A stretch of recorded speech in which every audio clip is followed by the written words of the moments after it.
"Just happy to help," she smiled, carefully hanging a billionaire's coat. Humble, unassuming. Then MJ saw the intricate coded pin on her simple dress. A volunteer? Or the gala's invisible puppet master? The opulent ballroom of the New York Plaza Hotel glittered. A sea of black ties, designer gowns, and flashing camera bulbs. Michael Jordan navigated the throng, shaking hands, posing for photos, lending his considerable star power to the annual fundraising gala for the children. First Foundation, a cause he genuinely supported. He appreciated the foundation's work, providing educational resources and healthcare access to underprivileged children globally, and was always willing to help raise awareness, and more importantly, funds.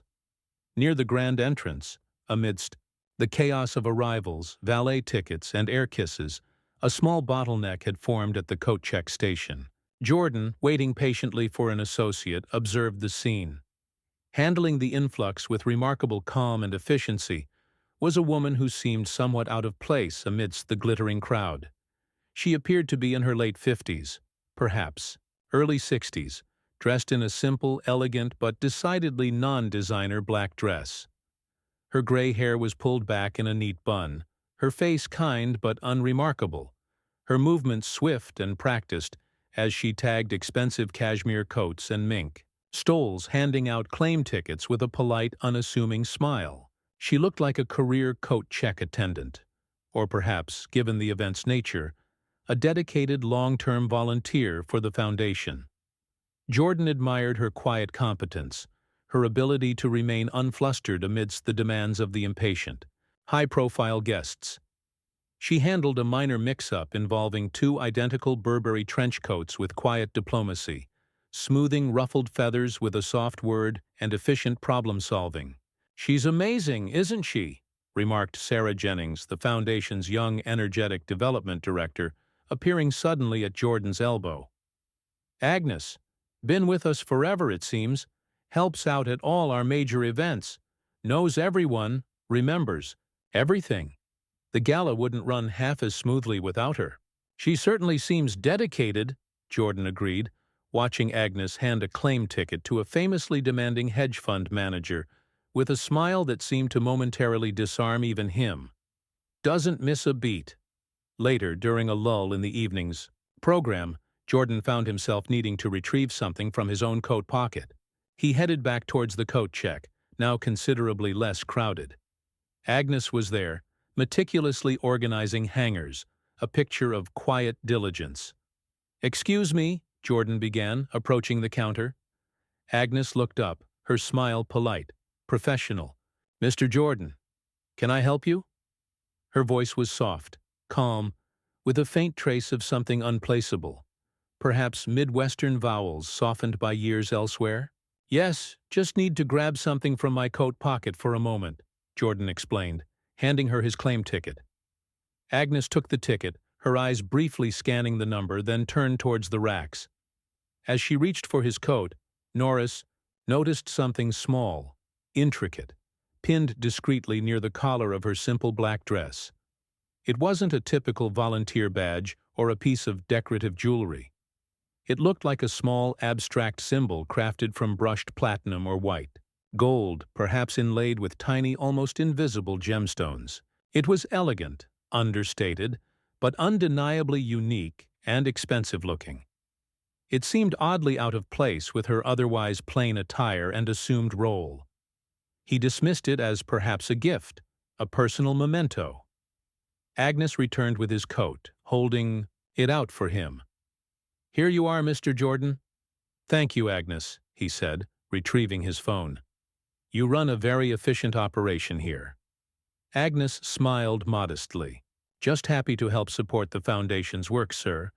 The children are what matters." Her sincerity seemed genuine, her dedication palpable. Yet that small, intricate pin continued to snag at the edge of Norris's thoughts. It felt specific, like a symbol with meaning, not just decoration. Throughout the rest of the evening, the speeches, the auction, the polite mingling, Jordan found his gaze occasionally drifting back towards the coat check area whenever he passed nearby. Agnes remained a constant presence, calm, efficient, seemingly invisible to most of the high-powered guests who dropped off or retrieved their multi-thousand-dollar outerwear without a second glance at the woman handling them. He noticed she didn't engage in idle chatter with other event staff. She observed the room, yes, but not with the wide-eyed awe of someone unused to such opulence. Her observation felt more purposeful. She seemed to be tracking the flow of the event, noting who spoke with whom, registering the subtle shifts in the room's energy, almost like a conductor silently overseeing her orchestra. Then came the moment that shattered the illusion. Near the end of the evening, Jordan witnessed a brief, hushed, but clearly urgent interaction near a service exit. Sarah Jennings, the energetic development director, was speaking rapidly, agitation, clear on her face, to a stern-looking man in a dark suit, likely the head of event security. They were discussing a last-minute, unexpected shortfall in the evening's fundraising totals compared to the ambitious target, potentially jeopardizing a key program expansion planned for the following year. Jennings looked near tears. The security head looked grimly resigned. Suddenly, Agnes appeared beside them, seemingly out of nowhere. She placed a calming hand on Jennings's arm, cutting off her frantic explanation. Agnes spoke quietly, her voice too low for Jordan to overhear the words, but her demeanor was utterly transformed. Gone was the humble volunteer. In her place was a woman radiating quiet, absolute authority. She gestured subtly, decisively. Jennings listened intently, her panic visibly receding, replaced by astonishment, then dawning relief. The security, head straightened, nodding sharply, his expression shifting to one of clear deference. Agnes spoke a few final, concise words, then gave a reassuring pat to Jennings's arm, before turning and walking calmly back towards her post at the coat check, the unassuming volunteer persona slipping back into place as if it had never left. Jennings and the security head exchanged a look of profound, shared understanding before quickly dispersing.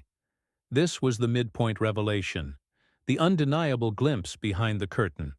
Agnes, the humble coat check volunteer, possessed an authority that instantly calmed a near crisis, commanded the respect of senior staff and security, and seemed capable of resolving a major financial shortfall with a few quiet words.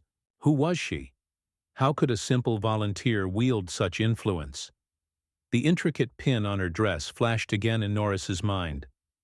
Not just jewelry, a symbol of something else entirely. Norris felt compelled to understand. This wasn't just curiosity. It felt important. He sought out Sarah Jennings later, catching her as the gala was winding down.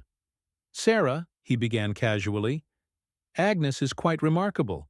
Seems to be the calm center of the storm here." Jennings smiled, a genuine, slightly awestruck expression on her face now. "Oh, Mr. Jordan, you have no idea," she said, lowering her voice conspiratorially.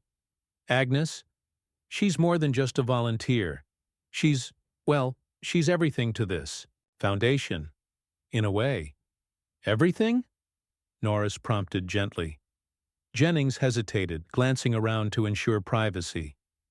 "It's not common knowledge," she admitted. "Very few people know the full story. Agnes prefers it that way, insists on anonymity. But the Children First Foundation? It exists because of her. Entirely." Norris stared at her, processing the implication. "What do you mean?" "I mean," Jennings leaned closer, her voice barely a whisper. "Agnes is the founder, the sole founder, and the primary, almost exclusive anonymous benefactor. That multi-million-dollar endowment the foundation operates on, it all came from her years ago. She set the whole thing up, established the mission, hired the first board, all under conditions of absolute anonymity." Norris was speechless.